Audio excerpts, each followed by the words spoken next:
Yo, what is good, everybody? It's your boy, the Strongest Wizard, and I just got back from NA's biggest One Piece in-person tournament ever. It was actually insane. Your boy took top 16. You know, I had to do it with the kid. So I'm going to be talking about my experience. I'm going to be talking about my deck list, and overall, kind of how I lost $40. So yeah, let's dive in.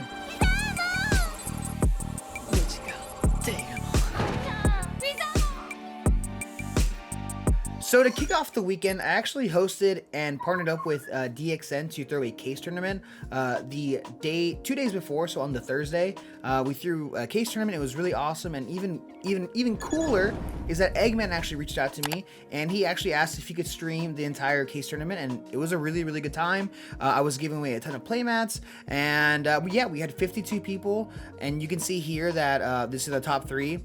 So my boy Thomas took it home, obviously with Whitebeard Law. I mean, the dude is one of the best players in the world with Law. And then to the left of him, we actually had my boy Georgie. He's super talented, but he didn't bring a deck, and he brought Whitebeard, so I let him borrow my entire deck.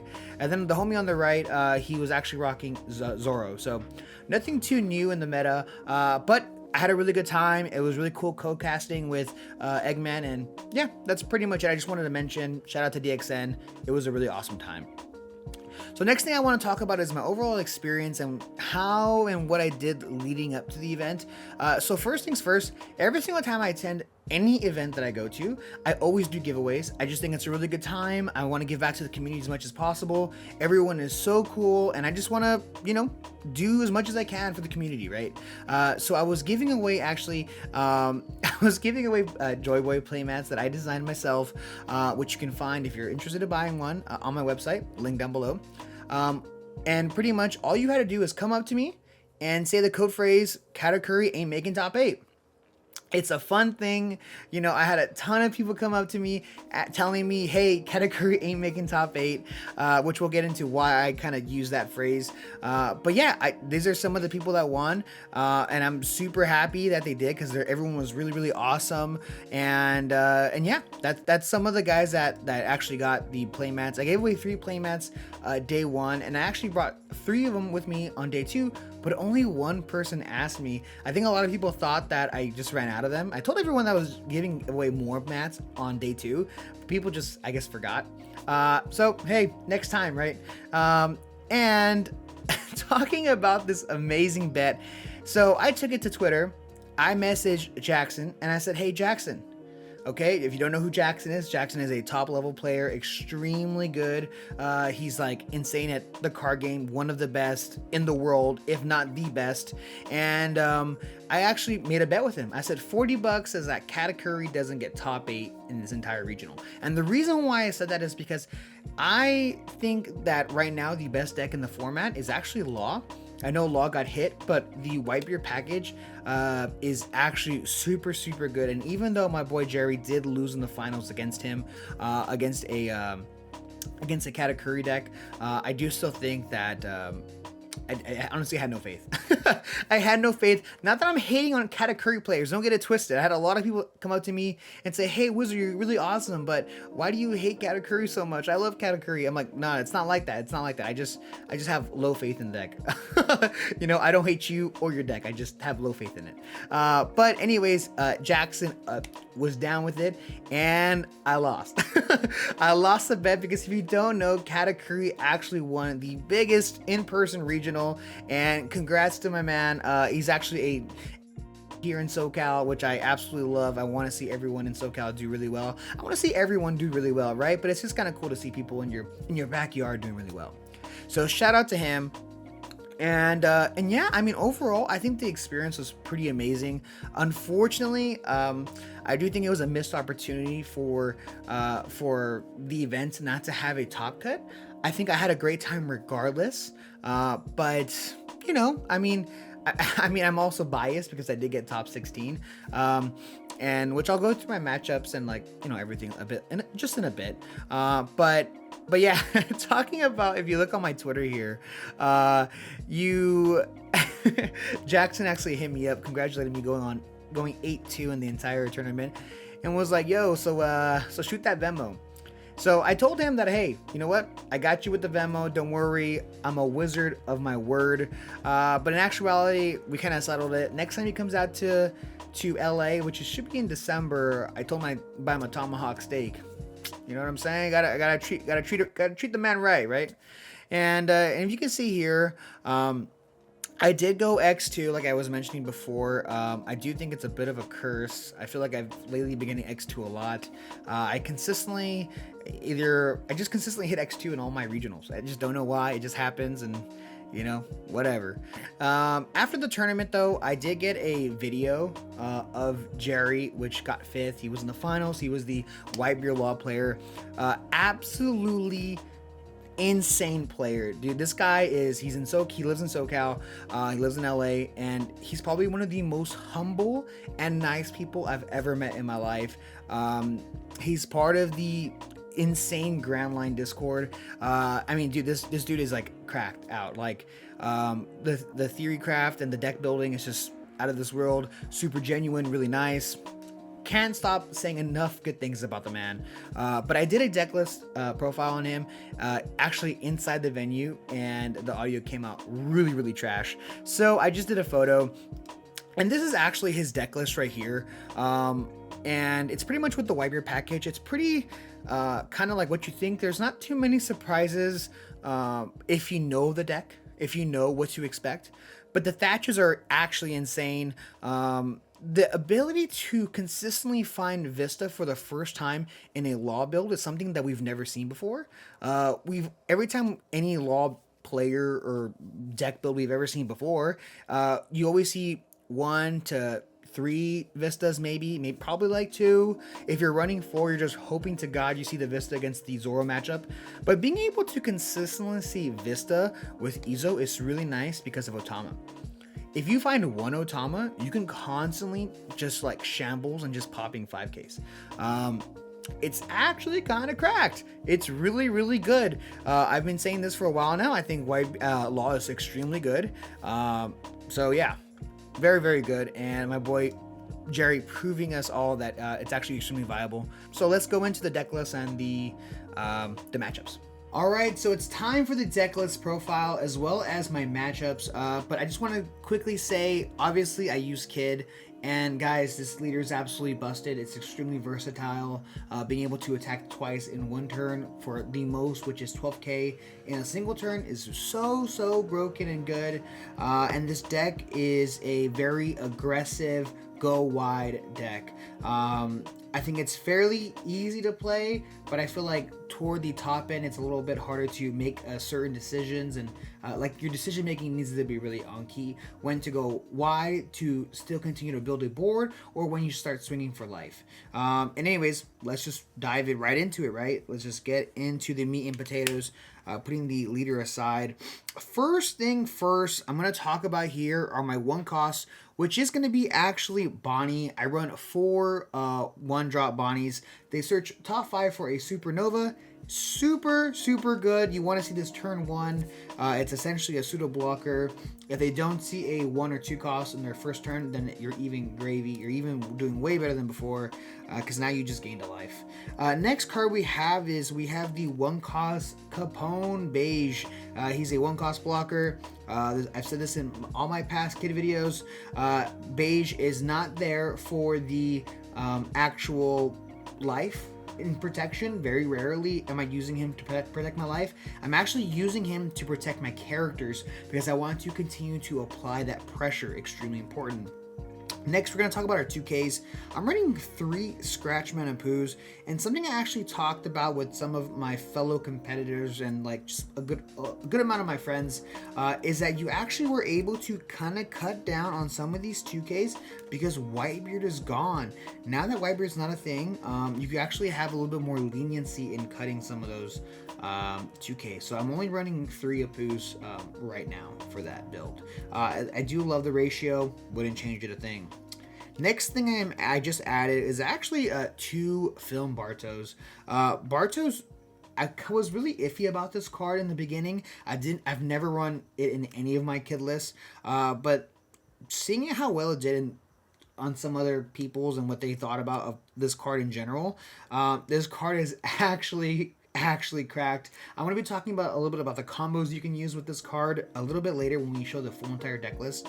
But yeah, this card's really good. Being able to be searchable through a film and supernova, so good. So good. Next card you want to keep always alive is Nami. You don't want to dump your whole hand sometimes, but majority of the time, she's a searcher, she's a beater. Half the time I don't use her ability. In some games I just use her ability all the time and I just continuously love to draw cards. Super good card. Very good. Next card here is we have Usopp. 3 cost, 5k Usopp, vanilla, 1k counter. This card's really underrated, honestly. I always want to see Usopp. Sometimes I want to see Usopp more than I do want to see Nami, just because it's a 1k counter. He's just there for backup for my hand, you know? Next card is we have another 2k counter, which is in the form of Izo. Now this Izo is really good because it's super versatile in the fact that I can actually go for game. If you do the math, if you're trying to go for game and your opponent has, let's say, 1 life, okay? They have 2 cards in their hand, right? And you're trying to go for game. Well, if you 10 Dawn open, right? If you go tap 3 for Izo, you rest a small blocker, you attach 4, that's 7 Dawn. You swing 9 at life. They take the life. If they don't have any more counter, you can tap the other 3 Dawn to swing again at 9. And it's really good. Super good card. Worst case scenario, the 2k counter, right? Not bad. But because a lot of decks now have a lot of blockers, in this meta, we just see a ton of blockers coming out, whether it's the form of Uta or more 1-cost blockers like Trafalgar Law in blue. Very good. Great card. MVP of the deck, the best card in the deck, hands down, no questions asked, is 4-cost Brook here. Brook is able to literally win you matches. It wins you the blue match and it wins you the yellow match. It makes yellow look free. I said this in the DXN Case Tournament when I was streaming it, or when Eggman was streaming, that this card carries you in matchups. Sometimes I mulligan just for this card. It's that good, and depending on the matchup. Like for yellow, I'll always mulligan for this card. Being able to bring out any of your film cards is really good. And something to even note, okay, you can even bring out Barto with this ability, because the card says play up to 1 film or Straw Hat card with a cost of 3 or less. And if you don't know, Bart is a film / supernova, so you can actually bring it out to resend something. It's really good. It's really, no one ever sees that combo happening, and it's really nice. Next 4-cost characters, we have Zoro here. Zoro's super good, a 4/6, great to play on your turn 2. Whether you go first or second really does not matter. He's a film, he's a supernova, good card. Classic, 1k counter. Next card is we have actually 5-cost Frankie, 5-cost Frankie's a 5/7 vanilla. This card is really good in the Dofi matchup. I think the 7k is really important and relevant. I think it's also actually good against Law. The fact that they can Vista Otama you is really good. These 2 cards get you out of range of that possibility there, right? Next card here is we have X-Drake. We are still on the X-Drake train. I know a lot of people are currently running Krieg. And Krieg is a cool card. I do like Krieg, but I feel like I want to see the counter and I want something searchable. I want something consistent, right? I don't want anything for me to, like, if I need to see X-Drake, I'll go digging for it. You know what I'm saying? And I love that possibility. I'm always going to choose consistency over anything else, honestly. That's just how I play. That's just how I am, right? Next card is we actually have 3 Luffy's. 3 7-cost Luffy's. I decided to cut 1 and not run 4 because I feel like they kind of break in your hand sometimes, which is kind of crazy. It's really easy to find because of Bonnie and Nami, since it's a supernova as well. So I never had any issues where I was like, oh man, I need more Luffy's. The majority of the time, at most, like literally at the absolute most, you'll play 2 Luffy's in a game. And that's like a lot. That's like a lot. Majority of the time, I play 1 Luffy and that's it. That's literally it. Next card. So we have 10-cost Dofi. I'm whatever about Dofi. I used it probably like 3 of my games, and it did help in those games, but it wasn't like, oh my god, I was just done for if I didn't have Dofi, right?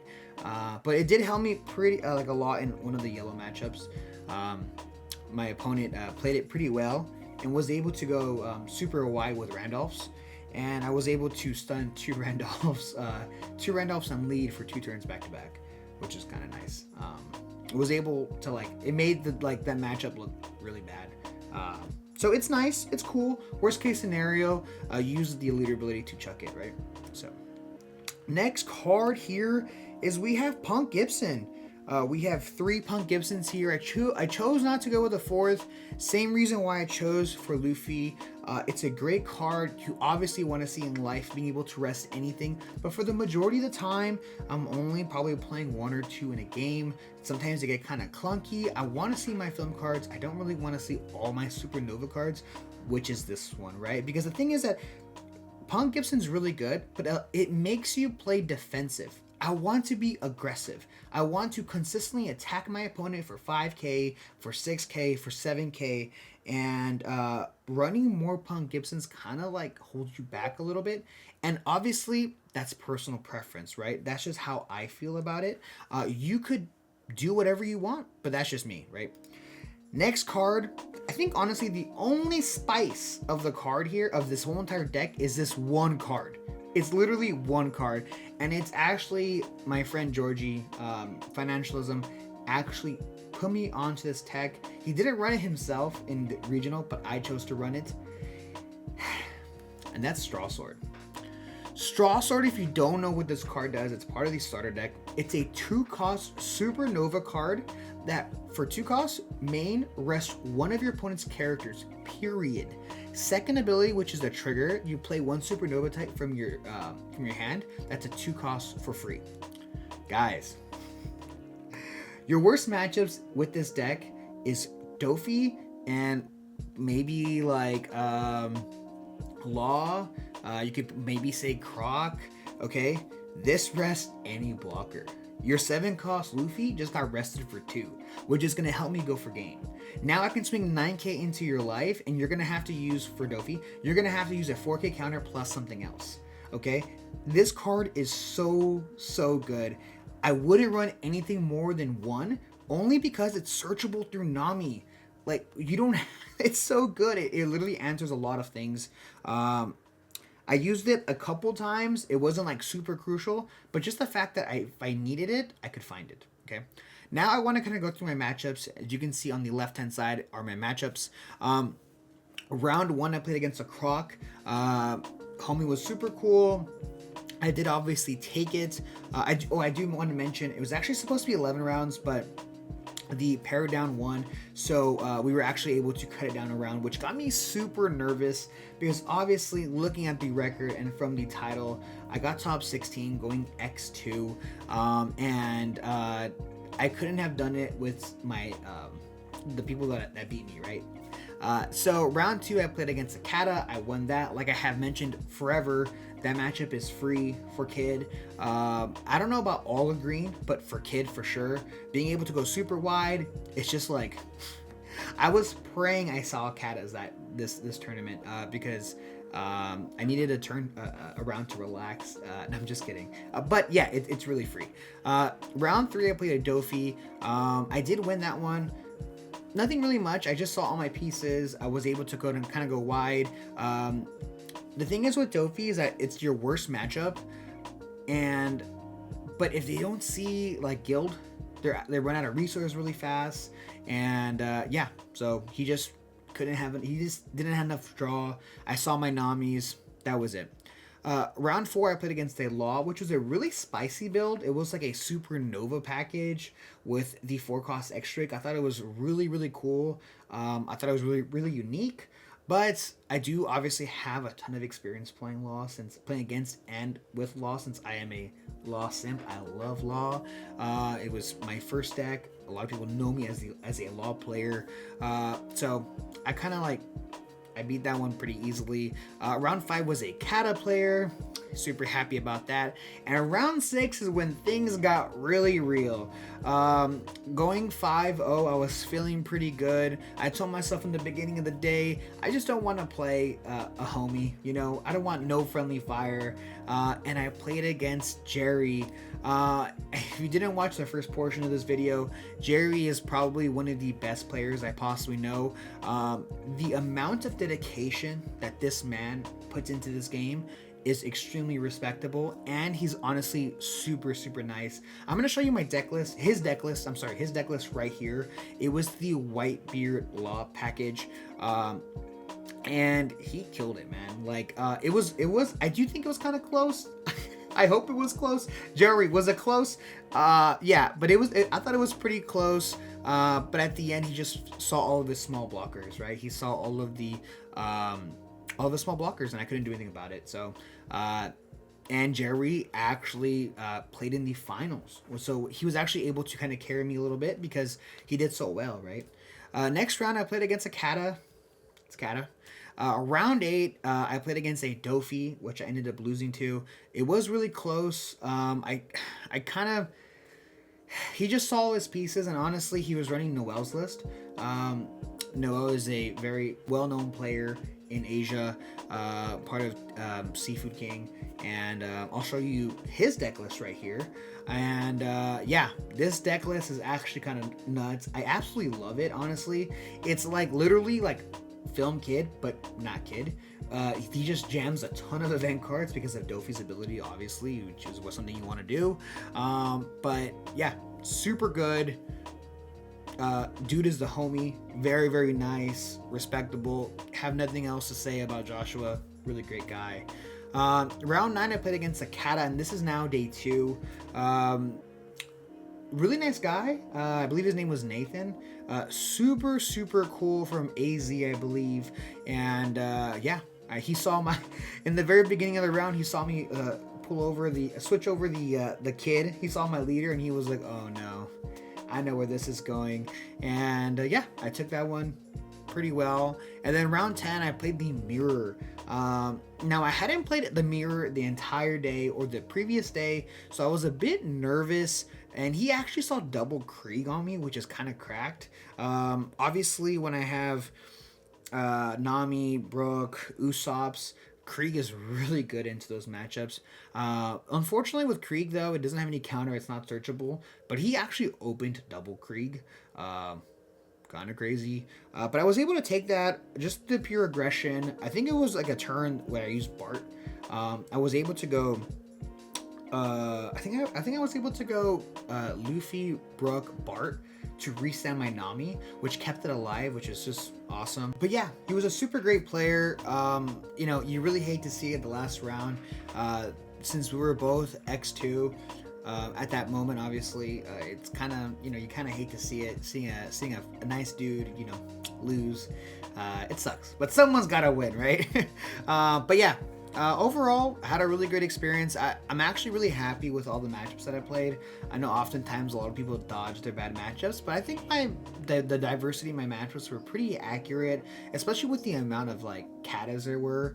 I only played against, 4 Katas is a lot, honestly, but I did play against 2 Dofi as well as 2 Laws, so there's that.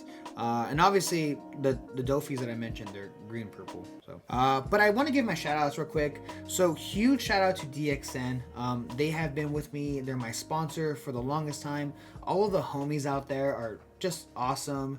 Obviously my boy like Ash, Endeavor, Caroline Park, just all the guys out there, man, they're just homies, honestly. DXN is the only locals I go to every single week. That's the only practice I get in person. So they definitely all help me out to become a better player. And next, I want to give a shout out to the best Discord server ever. That's Grand Line. My boy Jackson is doing big things in that server. Literally, that server keeps me inspired to do better. They're just like ton of OP gods in that server. Fortunate to be part of such a server that is continuously helping me push forward and become a better player. So shout out to Jackson and shout out to the Grand Line. And that's going to be it. So thank you guys so much for checking out the channel as well as this video. And stay tuned because I have a ton of new OP04 as well as OP05 content coming out soon. See ya!